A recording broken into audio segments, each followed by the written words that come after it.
Okay, so I'll read something quickly from the book of First Corinthians 13. I'll read it quickly and then we can go on. I'm reading from the message translation. Um, First Corinthians 13. I'm starting from when you just open, you know where I'm starting from because message doesn't usually put the number. So he begins to talk about love and he says that love never gives up. Love cares more for others than for self. Love doesn't want what it doesn't have. Love doesn't strut, doesn't have a swelled head, doesn't force itself on others, isn't always me first, doesn't fly off the handle, that doesn't get angry easily, doesn't keep score of the sins of others, doesn't rebel when others grovel, takes pleasure in the flowering of truth, puts up with anything, trusts God always looks for the best, never looks back, and keeps going to the end. Praise God. I know we all know what love is, but to really talk about love, we'll have to look at the source of love, and that's God. There's no kind of love that you talk about that you won't have to talk about God. I've heard people say that the love between husband and wife is just, sometimes we make it look like it's something that is different from Christianity. So when we come to church, the husband is trying to do, the wife is trying to do, and all of that. But even in the love of God towards man, he proves the love that man has towards a woman. And so I think in the book of Ephesians or so, it begins to talk about how that man should love his wife as Christ loved the church, right? So even your love for your wife and for those who are engaged and all of that, looking forward to marriage, in it is still God's love. And so this place begins to talk about the basic character of love. So I will just say some few things briefly that just came to my mind that is both applicable to whether you are friends, because there's also the love that is between friends, but it's called filial. And then there is the love that is between husband and wife. It is called eros. It's the intimate kind of love. And it's also, we can also attribute it to the love that we have towards us as brethren, which is the agape love, which is like the covering love. So there's some things that I just thought to share since today is Valentine's Day and a love day. Okay, so one of the things that in my work, especially my relationship with people as a believer, one of the things that has helped me is that I like the good in people. Okay? Now, no one is perfect. Your wife is not perfect. Your husband is not perfect. Your friends are not perfect. Your believers, sometimes we expect so much of believers. So when a believer does something like, why go do that kind of thing? Not be Christian. He or she is not perfect too, right? Just the way you aren't perfect, just the way we are growing, everyone is growing, that's the way the other person too is growing. So we should learn to count the good in people. That means when you see bad, don't always highlight the bad.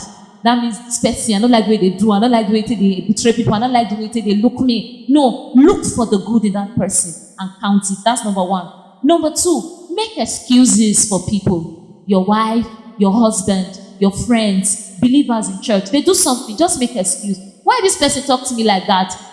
Okay, maybe the person is having a rough day. Oh, why did the person not give me what I asked for? Maybe the person doesn't have. Even if the person has, make excuses for people. That's number two. Number three, make yourself a better version of what you were yesterday. That means I noticed that when people get married, I'm not married, but you see that sometimes we do. You dress well, you do well, you behave well before you get married. And then you get married and you just allow yourself.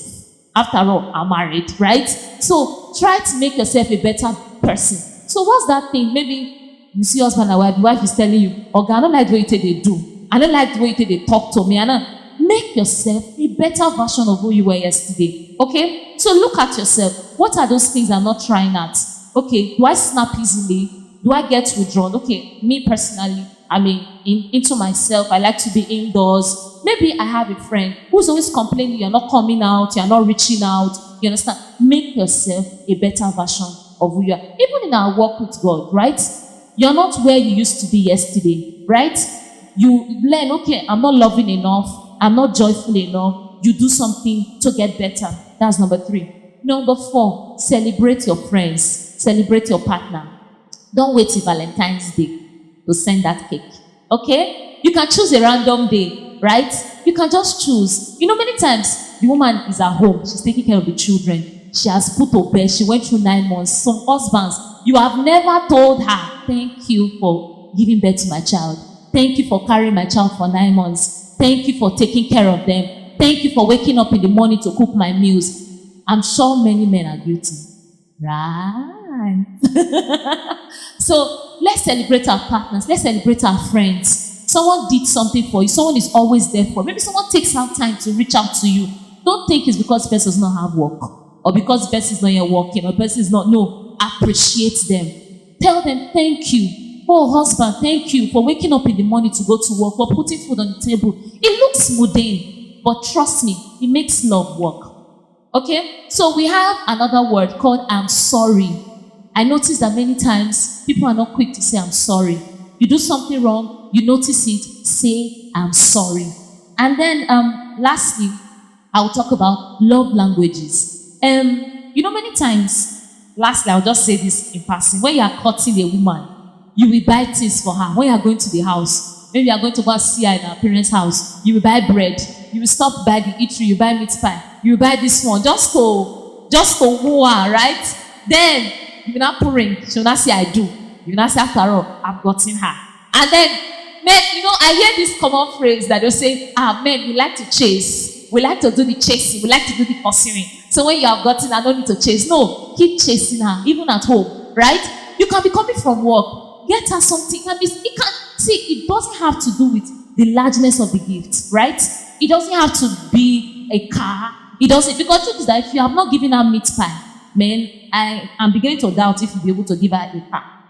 Right? Right? Because scripture says that he that is faithful in little, right, will be faithful in much. So don't wait till you get that 1 million naira deal and then you get her something nice. Get her something small. Appreciate her. If she's someone that likes sweet words, you can wake up in the morning, take out time and make it. You understand? I've heard singles say, oh, well, this is what marriage is, man. I got wait to man flex. Yes, let's be factual. We hear people say it like this one marriage is so boring, it's so this. Make it interesting, make it fun. Even amongst your friends, even amongst believers, you can decide, okay, this person is not close to me. Let me extend the hand of friendship. I came to church newly and I noticed that there were a few people who extended the hands of friendship. And then lastly, we'll talk about God's love. After talking about all of this, I hope I'm still within time, yes. So, I'll talk about God's love. We can't talk about all these other loves without talking about God's love. How that we had no right. Do you understand? Sometimes we do it like we had a right. God was owing us something when he came to die for us. He was owing us nothing. Do you understand? He made up his mind because he loved us and he died for the world. Scripture says that for God so loved the world. He doesn't just love you, just loves us. He loves that woman out there that you raise your nose and say she's a prostitute, or that guy who's a robber. Christ died for them. Christ died for all of us. I don't care the magnitude of sin. I don't care the length you've gone. Do you understand? There was nothing that Christ did not die for. He died for your sickness. He died for poverty. He died for stagnation.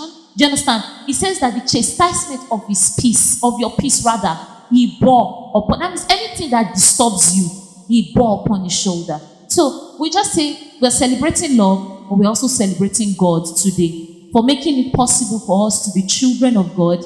And if you've not made the decision to walk with him, many times when you hear people talk about Jesus, it makes you feel like, you are perfect. You have gotten, you say, they do bad. Man, sometimes I still do wrong. Sometimes I still talk amiss. Sometimes I still do spoil. But there's something that happens that I have forgiveness with the Father. And that's what happens when you give your life to Jesus. Okay? So we'll just do a song quickly so that we can wrap up this session, right? Right. I don't know if you got everything I said.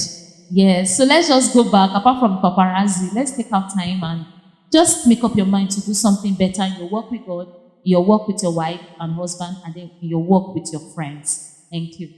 Okay.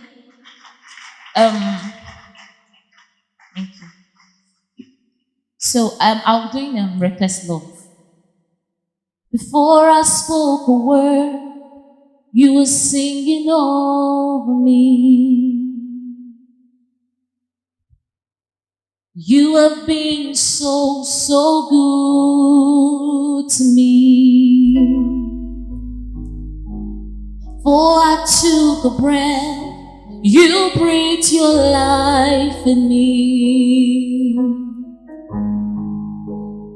You have been so, so good to me. All the overwhelming, never-ending, reckless love of God always chases me down, fights till I'm found, leaves the 99, and I could have earned, and I don't deserve, still you